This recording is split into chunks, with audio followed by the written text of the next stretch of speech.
software I want to talk about is Airtable. And this software I found this year, very potent.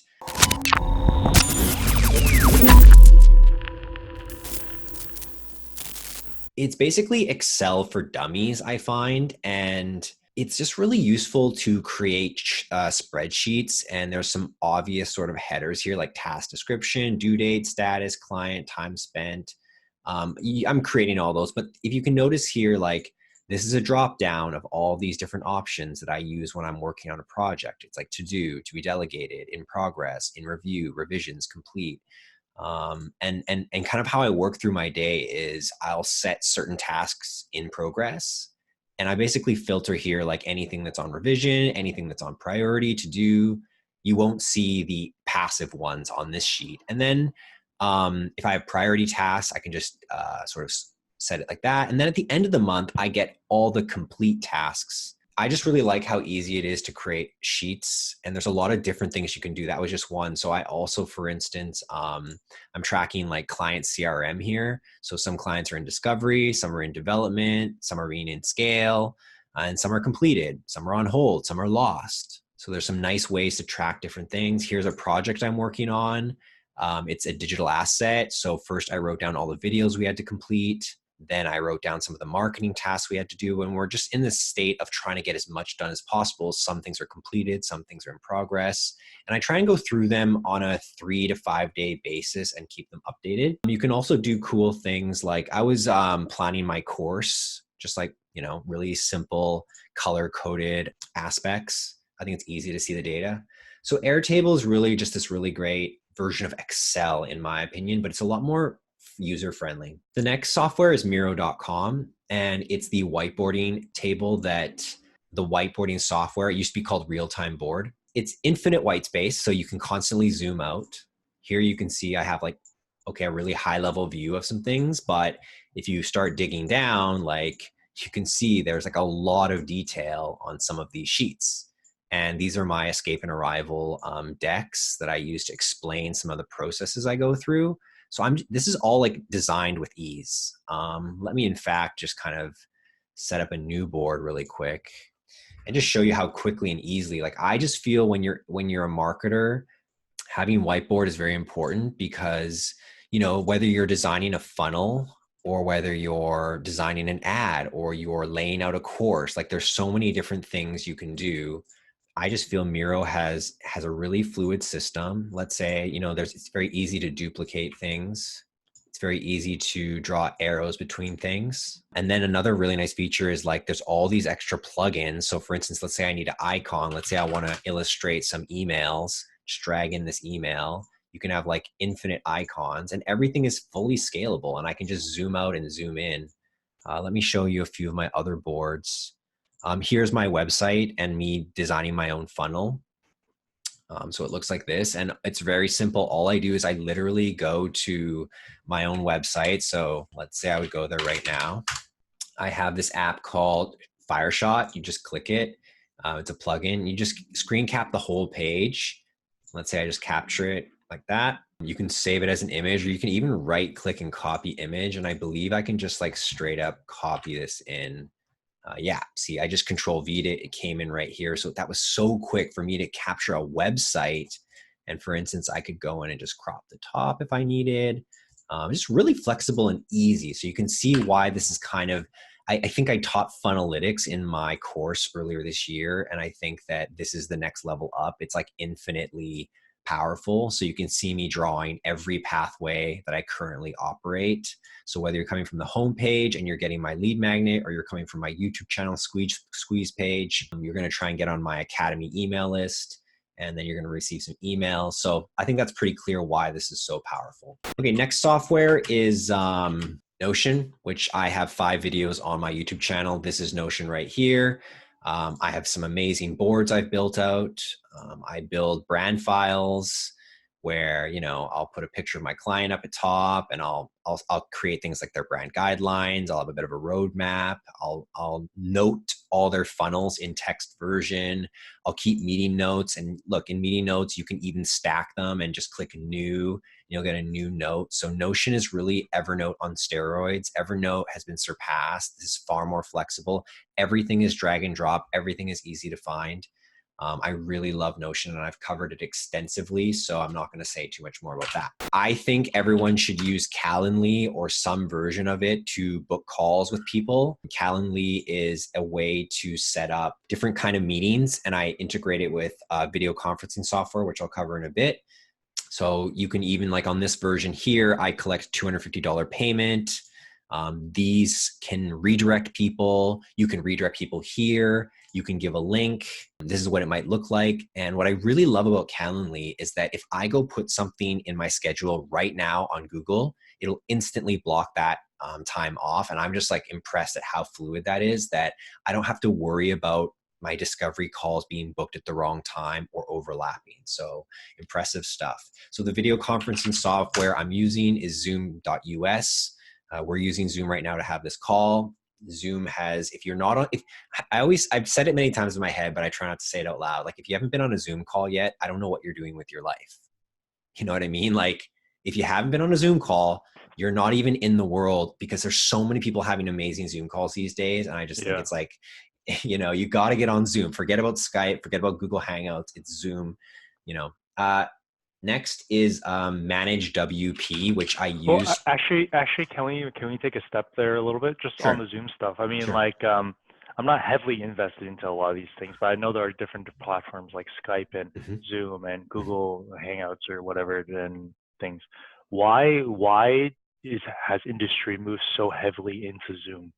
Because it's their technology. Whatever technology they're using is better for video than everyone else has. It's a special proprietary codec, I believe, and I think that's what's allowing it. And then it's their non-biased platform. They don't care which platform you use. Like, Skype is going to be very geared towards Windows, right? Because it's a Microsoft-oriented product. But, you know, Skype on Mac was fine, but many people have difficulty finding people on Skype. And Zoom came up with this single link sort of methodology that really works well. And just the fact that you can call in from your phone also opens up a lot. And yeah, they're on a powerful PR and marketing stint. And they were going public, so they really blasted. You could see billboards and stuff. They had TV commercials, really powerful stuff. Okay, Manage WP. I manage all my WordPress websites here. I can see everything that's been updated on my site. I can set backups to go daily. So my site was backed up just 11 hours ago. I can clone my site to anyone else's site. I recently charged someone, I think, about $225 to literally click the clone button. I mean, it's not that simple. There's a little bit more expertise in it to make sure it's facilitated right. But this power to be able to clone one WordPress site to another. So this person wanted to change their domain name. So I simply bought the new domain name. I set this up on their new domain name. I backed up their old site and I cloned that site into their new domain. It was really smooth and flawless. I can get traffic, get Google Analytics stats. Look like my website is really growing a lot right now. We're up to 1,000 sessions a month. That's pretty good. SEO ranking has been dropping a little bit, but this SEO tracker isn't really good. This actually is very meaningless because it's actually in the context of your competitors, except I have no idea who these competitors are. And the digital marketing is too wide. And I'm not really tracking a lot of keywords for our site because we don't have an organic strategy until now that we've been starting to do that. So not a lot of interesting stuff there. But if we go to another site, let's say one of my new pro bono clients, he won't mind if I share his keywords. Lots of first page rankings and easy to see if you're making some progress. But again, it's all relative and rankings are always changing. It's not the point. It's nice to have that. You can also do things like security checks, performance checks, link monitor. So if you have for instance, it's telling me right now at one of these sites, I have a broken link. I'll follow up on that, but that's kind of a nice thing to have. So that's managewp.com. Next, I want to talk about Planoly. the Instagram software that I recommend people to get if they want to manage their Instagram. This should be Wait, my account. so far have these been paid stuff Oh yes, like almost managed all. WP? Yeah, everything we're talking about is paid. They all typically have some free platform, but these are the professional tools that I'm using and paying for. I'm not going to cover anything that's free, I don't believe. I mean, I think they all have some free aspect in some way, but if you really love it, I think you're going to buy. So Instagram, you can drag and drop some of my pictures here that I haven't posted. You can just move it around. One of the things I like for this for brands is if you just want to search like, digital nomad, it's going to bring up,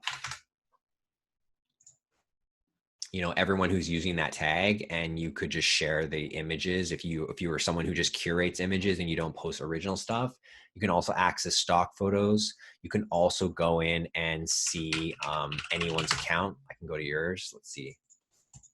Is that your account name, Aaron Beyond? Maybe I Yeah, can't that's a business actually. one. Maybe I can't actually see yours. It might not. It might only recognize like larger accounts. No offense. Yeah, no problem. Let me think of one. Maybe you need an at symbol with it. I'm not sure. I don't use it that often because I don't really take other people's accounts. But you can So also get some essentially, this is analysis. planning the layout of your Instagram. Yeah, and it's just a really nice both mobile and desktop usage, right? Because a lot of people want to organize Instagram on their desktop, and so this does. You Mm, you go in, right? Maybe you write something. Oh, I like this one because it has like these hashtag storage. So yeah, let's that's say I so want awesome. the photography, it will just automatically drop in the hashtags. You can schedule it. You can tag stuff. Pretty useful. I'm not big into Instagram right now, so I'm not using it as much, but I still really like it. One of my favorite softwares that I've really gotten money's worth, even though it's quite expensive, is Optinmonster. It's a really great sort of pop-up software. Now, I don't really use a lot of exit pop-ups as I used to. I mean, they aren't working as well as they used to, but I do really like it for what I call click pops. And all it means is like when I click a button, popping up something like this. So you notice how the background went dim, and I've designed this relatively nice pop-up. You notice many websites, they have stuff like this, but it looks often quite ugly. I got a gradient on this button, kind of fancy. I use it throughout most of my clients' sites. Let's see if I have it also over here. No, I don't think I have. This is a different one. I'll go over that in a bit.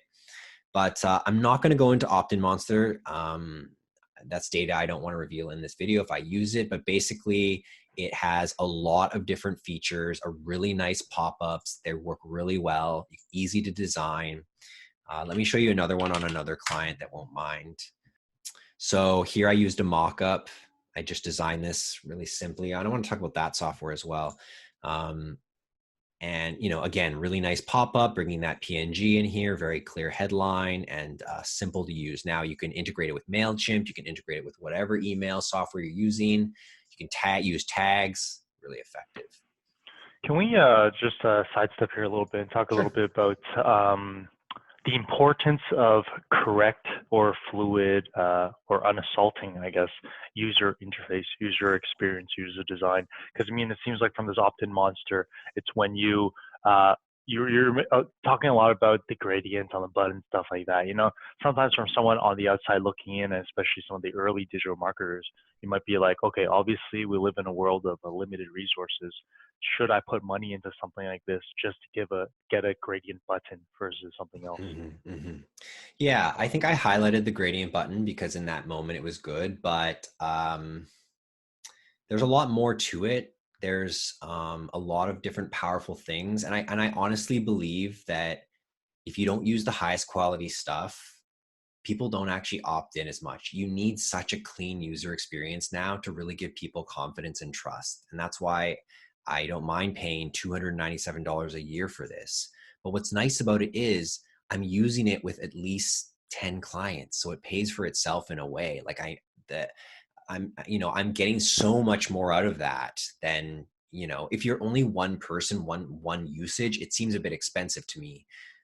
But when you're collecting hundreds of emails every week, I think it's worth it, and if you're starting to collect thousands, even more so. So yeah, for me, I guess I'm at the stage where I can afford all this because I think like if you add up all these tools, it's probably going to be close to $400 a month, $500 a month. If you add in my server, that's going to be another 200 American a month. Um, I haven't even touched on Adobe Creative Cloud yet. So yeah, I do spend between 5 to 1,000, but those are my professional expenses, right? That's literally all the expenses there are.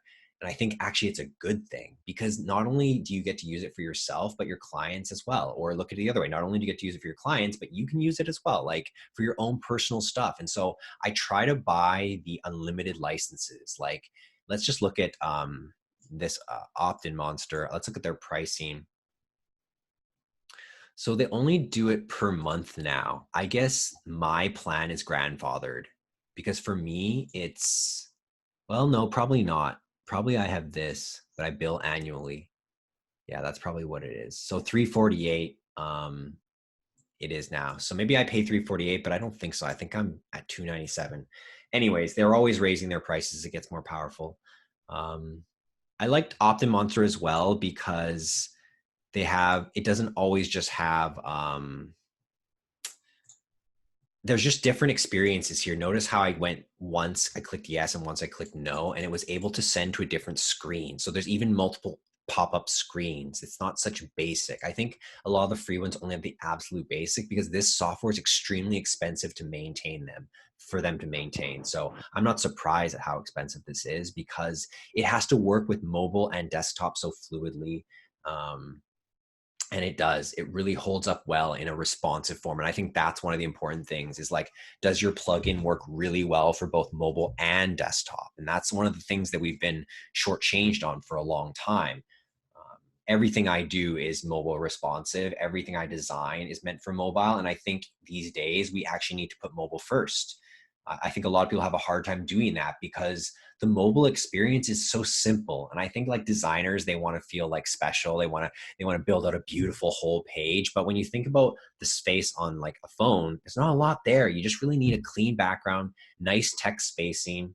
And for these things, when it's like popping up on the screen, because so many screens have different resolutions, different aspects, you really need something robust. Okay, I want to look at MemberPress is my chosen membership software. So if you're creating any digital assets where you want to create a membership, I used my course for this, MemberPress.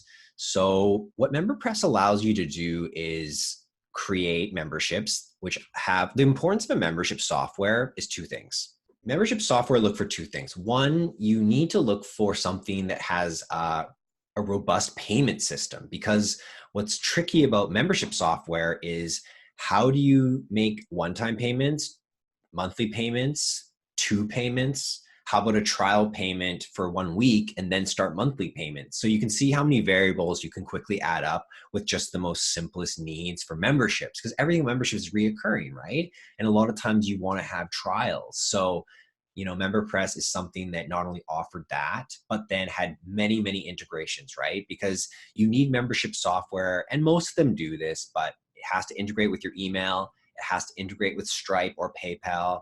You want something with coupons and a powerful way to manage users. And I just feel MemberPress, let's open up their website, has been really rewarding for me over the years. It's never let me down. It is, again, about $297 a year. But it is really a solid all-in-one membership plugin for WordPress. And I do build all my sites on WordPress. We're not talking about WordPress today, but every single website I've ever built has been on WordPress, and not once have I ever received a complaint on that.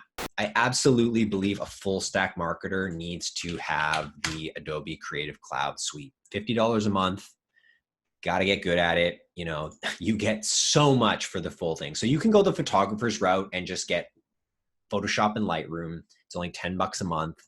But if you get the full Creative Cloud, you're not only going to get Premiere Pro, you're not only going to get Photoshop and Lightroom, you get Illustrator, which I sometimes use. You're going to get InDesign, which I use to design ebooks for my clients. What else do you get? Let's take a look here. Maybe I just have it on mine. Media Encoder, which comes with Premiere. Audition, which is good for audio effects. After Effects, I do use it occasionally to set up like intros. Adobe Acrobat. Oh, I love Adobe Acrobat. Like the paid version of Acrobat is really nice. Like I remember back in the day, it was so annoying. Acrobat was like, who gets Acrobat? Like, what good is that? You know, it's just like, just I download the know. reader, right? Do you remember that? Yeah, I But remember. the new Acrobat has things like send and sign. So if I'm creating a contract, Beautiful. it's very easy to, let's bring this over here. It's very easy to just drop a signature in. So in my SOP for my contract writing, like the last step is open Adobe Sign, put the spot where they sign it, enter your client's email. They receive an email. They have to sign digitally. Everyone gets a copy. Really smooth experience. Edit PDF. So if you're going to create a really simple lead magnet, go in, edit your PDF and put some like digital check boxes or some digital forms that people can type and save into the actual lead magnet, not have to type it, print it out and use by hand. I mean, that's a modern thing, right? So Okay, Adobe a little Creative bit Cloud. about Yeah. sorry, a little bit about the prospect digitally signing the contracts that you Mm-hmm. guys agree Mm-hmm. upon, right? Is there a big friction point there? Let's say, obviously, you have the software yourself, but you send it over to them. Like, now I need you to digitally sign this. For some people, obviously seeking a digital marketer, they might be like, "What are you talking about?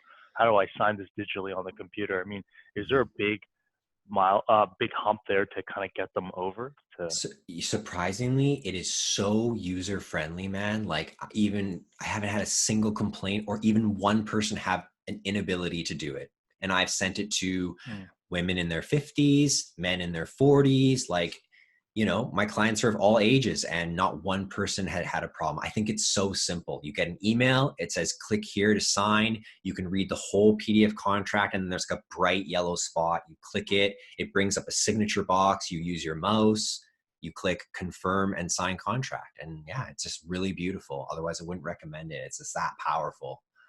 Wow, fantastic. Awesome stuff. Okay, Mailchimp, still using it. Like some of my clients use Constant Contact, some of my clients use Active Campaign. I've used Drip. I've used them all. I can use them all. They're all so similar. I mean, like once you get one, you kind of get it all. But Mailchimp still really one of the best ways to get started because they do have that free startup. You know, it's one of the few softwares that you can actually send bulk email for free. Most companies require you to at least have their basic platform. Now, very quickly, you may need Mailchimp Spade, especially if you want to use the autoresponder features, which I do recommend. You're going to look at $14.99 a month.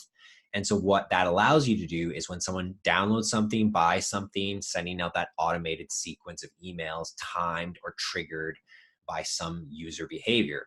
I mean, Constant Contact, Active Campaign, they're both good as well. They're all good. I mean, it's not the brand necessarily. I mean, all you're looking for is those automated emails and clean sort of list management. Mailchimp has become a bigger marketing platform. I'll just show that here. They're also a CRM in their opinion. They have content creation tools. You can do ads through it. So I don't really use a lot of that. I Oh, the really, branching out. yeah, because they need to sort of differentiate. And for them, it's becoming more of a full stack. And that's understandable. They have a huge user base. They're trying to keep as many people in by offering as many things as possible. I would do well if I could go to some sort of MailChimp workshop and learn a lot more about this stuff. I'm really only using the basic email, the targeting, and the tagging. Okay, so here's a question then. Okay, you're saying a lot of these platforms, Active Campaign, Mailchimp, all that stuff, very similar.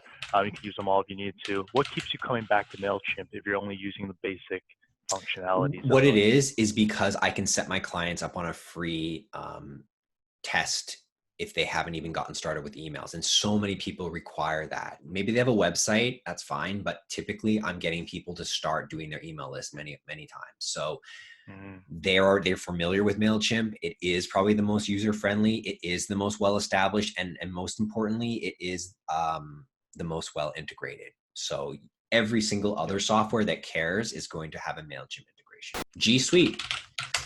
Google Suite, making sure your email is really awesome. What I found is like if you use your private server, which I used to do to send email, sometimes they go into spam, sometimes they get blocked. There's a lot of different reasons why, but the Gmail mail is just so robust. A lot of people have already used Gmail, so I just want to give my recommendation to go ahead and use G Suite. I think it's $10 a month. can be 15. But what I really love, they're now offering unlimited storage. So, okay, you know, like for $15 a month, I can just store an unlimited amount of video files. It's easier now. I just send my video editor like 100 gigs. I don't even think twice about it. She'll download it when she can download it. And before, it's like, well, you got to manage that. You need a Dropbox with 2 terabytes or whatever. I had to keep expanding my personal Google storage, which is like right now I think I pay $3, $4, but it's nice to have unlimited storage, right? And so if you're looking to professionalize your storage in your email, I think G Suite is good price and really solid. Vimeo. I store a lot of videos in here, and I put them in folders. And if I need to see like all my YouTube, they're all in here. So I get my editor to upload it to Vimeo before she uploads it to YouTube. And here's what's really awesome about Vimeo these days is the review pages. So I'm just gonna make sure this is muted. Let's say I'm watching this video, and you know, whether it's my client or it's me, whatever, right? It's like, oh, you made a mistake with the opening thing. So I just pause it, I just click here, and I can say, you know, put the proper ID tag, right? And there it is up there. And so editor comes in and sees it. Okay, I got to go to 0.02 seconds. Maybe I'll resolve it. I'll reply. It's like, you didn't send it, you know? So you can have a conversation. This has really come out just a few months ago. I was so grateful that they added this because there were some competitive softwares that were providing this, but you had to go outside of Vimeo where I already have all my protected videos. So if people don't know why you would use Vimeo, it's because YouTube, you're not really protecting your work that well. And a lot of videos are for products. So I just worked on this like yoga product, all like the videos are in here. And they're protected, right? So no one can access them without, you can't embed it, you can't, harder to steal, a lot of that kind of robust protection features. Yeah, so love Vimeo. I think it's an important thing to have as a full stack marketer. As a digital marketer, maybe not. You know, maybe you don't need it because you're just needing Facebook ads or whatever. But if you're doing any sort of video content, and my accounting software, I use FreshBooks. We're not going to go inside, but it's really robust. I think like it tracks really well. It's easy to send invoices. So I send my clients invoices. They pay directly on the invoice. Fees are a bit high, you know. Sometimes if I receive like a $3,000 to $4,000 payment, I could pay up to $150 in fees because they're using credit card. But there's no other way for me to easily get money from clients in different countries. That's the problem. If I have a Canadian client, I request that they send me a bank transfer, which is so much easier via email. And that's nice. I don't pay much fee for that. But you know, you can write off your banking fees against your taxable net income. So whatever, you know, it's a cost of doing business. FreshBooks, I think it's like $20-$30 a month. You even have time tracking in there now. It's good for me because it really sets up multiple currencies nicely. So I pick my client, it tells me what currency they're in, they're charged in that currency, and then the reports are even separated in that currency. Okay. I think that was 14 tools, maybe 13 tools that I can't live without. Let me just quickly look at my work bar. Loom, I really like Loom. I didn't say that one. For those of you who don't know what Loom is, it is the world's simplest screen share video software. With a single click, you're recording your screen basically off of, you know, the Google plugin, and easy to send. And in fact, Loom so beautiful, easy to integrate into even software like Notion. So let me just go into my SOPs that I'm building out. Here, I think I integrated this Loom video so easily because it's actually a built-in integration. So it's really a powerful standard operating procedure tool that you can build, right? So if you want to show someone while you explain something, it's really nice to do that. What else? Slack, also loving Slack. I didn't mention it's not a paid tool. I don't pay for Slack. I don't pay for Loom. Maybe I pay for Loom. I can't remember. There's a premium account that gives you some stuff. That's all I want to go over. Those are the ones. Those are the ones I really believe in. And in case anyone wants to know where I host my server, and where I recommend people buy their domains and their hosting, namecheap.com. Incredible service. I've had big problems before, and they really help me out a lot. They'll go above and beyond. Sometimes it takes them time, but I feel like anytime, you know, how you got to do, go into a live chat. Sometimes it gets cut off, whatever. Like they always follow up. They have a really amazing support system. I've been using Namecheap for like, I don't know, 7 or 8 years already. Don't use GoDaddy. Don't use discount things because they get you in other ways. Like my client was using GoDaddy and she needed an SSL certificate to make her website secure, like this lock at the top left. They wanted $99. I got it for her for free. Like it's not, they don't even cost money, but they know there's so many people who don't know the truth about it. So they'll just charge whatever. So you take a big risk going with GoDaddy. They've always been known to have some pretty poor business practices, but of course they have the cheapest domains in the world, but there's a reason why. All right. What do you think about all that? Anything stand out or interesting or questions? That's really cool. I mean, there's a lot of stuff here. I mean, I guess for some of the people, I just want them to be overwhelmed. Can you make a comment on, I mean, this is a age-old question that you can find in any industry. I mean, is it the tool or is it the practitioner, right? So can you make a comment about that? Because I mean, at this point, you know how you started, you know how you are now. What's changed in terms of the way you view tools? Are you more willing to pay for tools nowadays compared to doing really lean stuff in the beginning in terms of lean startup methodology, Eric Ries, right? Yeah, make some comments about that, please. Okay, so the first thing I'd say is that it's no longer that paradigm of it's not about the tool, it's how you use it. In fact, it's changed because just what we talked about earlier about the AI, they're so much more powerful. We're in an exponential, powerful situation now. And I think it's also like, hey, I got a hammer over here and I have a wrench. They're separate tools, but now it's when you combine them that you can do so much more. For instance, a tool like Zapier, I'm sure a lot of people have heard of that. That basically is it's the glue for any two tools, giving you data points, passing them around, automating things. And that's what it is, man. It's automation. Remember, let me just review what my list is. For Managed WP, I'm automating my backups. I'm automating my SEO tracking, right? For Calendly, I'm automating my call booking. For Mailchimp, I'm automating my emails, things that we would have done manually 15 years ago, right? I mean, you wouldn't really do a lot of emails maybe 20 years ago, but you would send it manually, right? FreshBooks, automating your banking, right? So I think automation is a huge component here, and that's the big thing. But then I think it's about that the tools have arrived in a way that the visual and native experience and the experience of enjoying your tool, right? Just think of like when you're trying to do IKEA software and they give you the L wrench, but like you can't even turn the full thing. It gets blocked and you have to take it out and you have to block and you have to take it out and you come around. Like I'd say we've gotten to this point where it's so fluid. You never feel that friction anymore. And for me, you know, I sometimes feel like I'm doing two people's jobs. I'm so fast, and it's speed that unlocks our not necessarily ability to be more quality.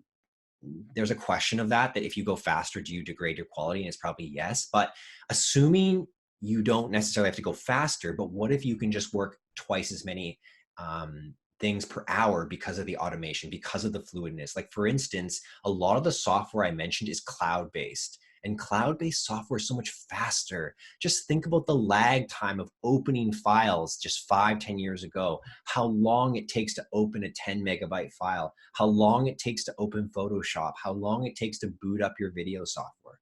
Everything is going cloud. Everything is instant. And the way we have code, new frameworks for these code, languages, they allow that fluidness that's so fast. With one click, I can open and have my entire second brain at will. With one click, I can grab whatever checklist I need. With one click, we're on a call. With one click, my call is booked. With one click, a fucking shitload of emails have just been sent. And that's what it is. It's like, I think that the marketer is like a professional button selector. It's like, which button now will give me the most efficiency? And what could I set up that I would never have to set up ever again? And I could just rely on it.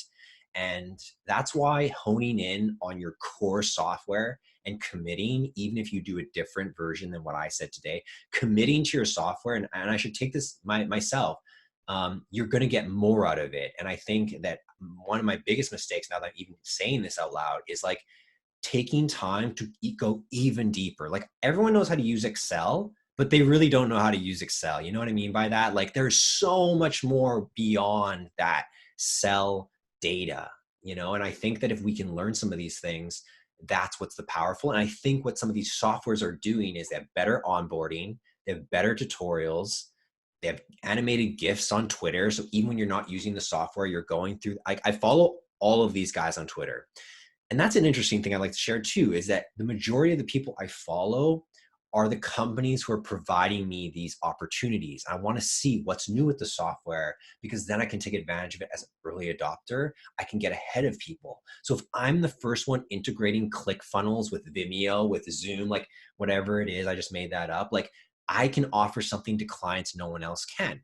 And so if I can teach them the live streaming tool, but then show them how to hook it up to their membership software and then take an automated payment, this mushroom guy, he's not an entrepreneur. He made $5,000 in 2 months from scratch. Like it's all because I gave him Facebook ads, WordPress, Stripe payment integration. That's it. That's all he required to make money. And then he could put his message out. He put an image and some copy. Want to come to my event, go to my website, pay on my website. Man, I never seen anything like that. Like when you have a niche, you are just like a few steps away from like making money. People don't realize that. And he was That's just really offering a cool. local workshop for $60.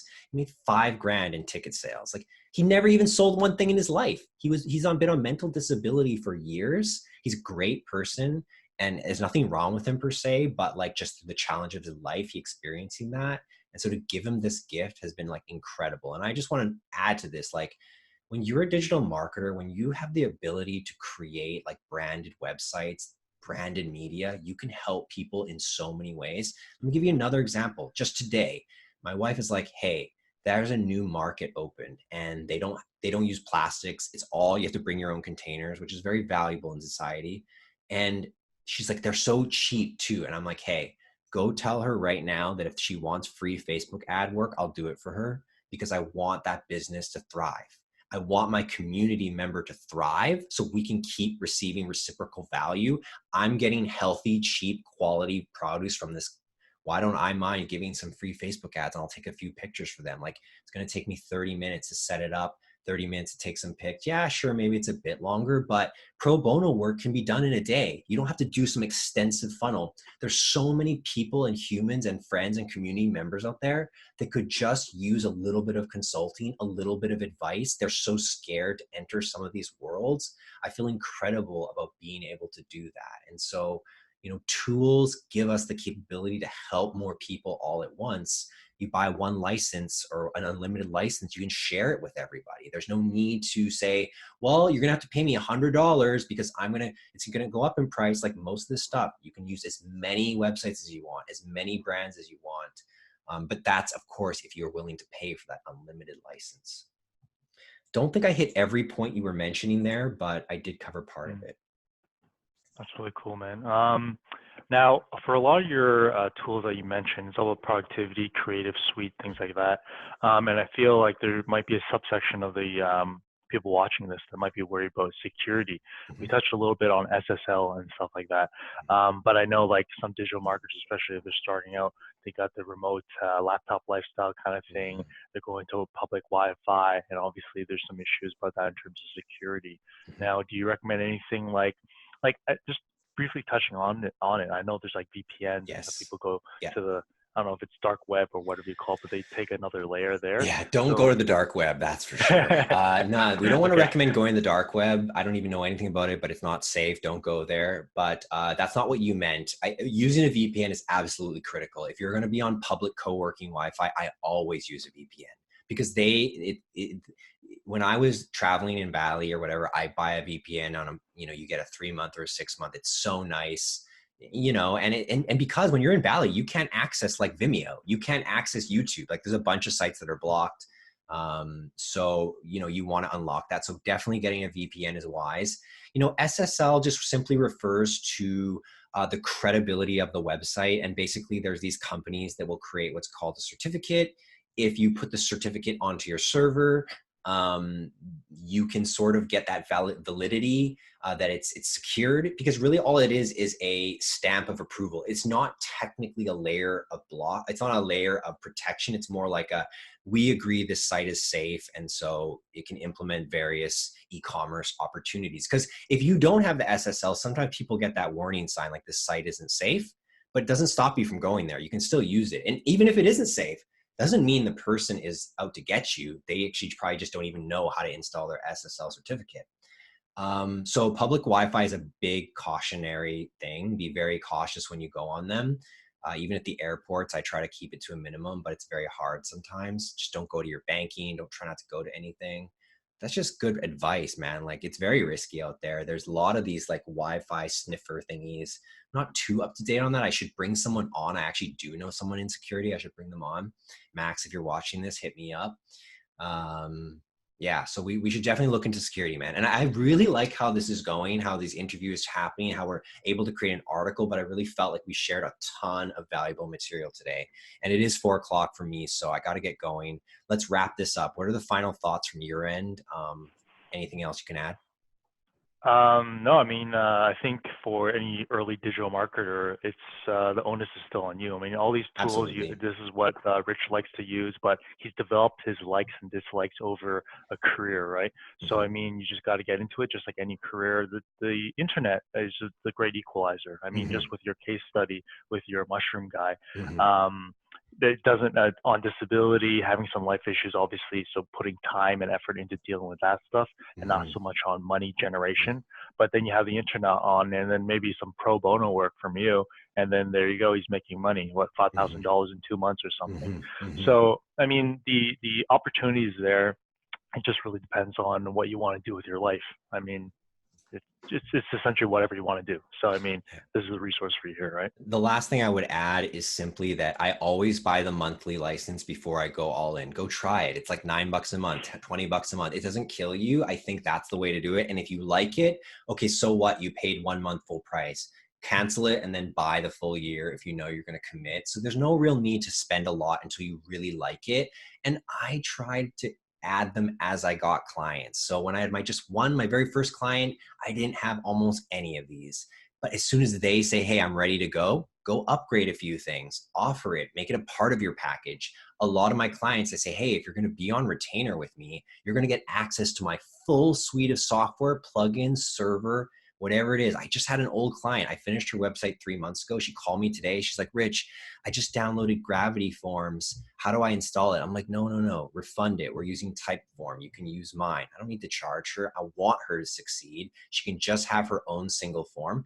Certain clients I might charge. She's very unique. I want her to really kick ass. And so I'm going to save her $90 a month because I have the pro license, and she can have one awesome user information collection form on her site, and she doesn't even need to pay for anything. And that's like huge value. And I asked her, hey, what's the big value you get from me? And she's like, it's the fact that I can still follow up with you, ask you something about my old website, and then it's a great website. And so, you really have to employ these things as retention methodologies, because I think what I've done really well is that none of my clients leave me.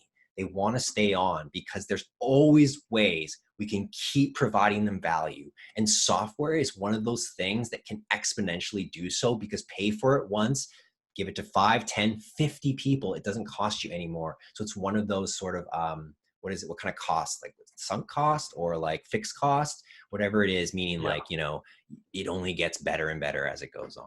Solid. Awesome. I think it's been a great session. Awesome, bro. Great stuff. I can't wait to have next week's and see where we're at with this. And we'll be in touch on Slack. Okay.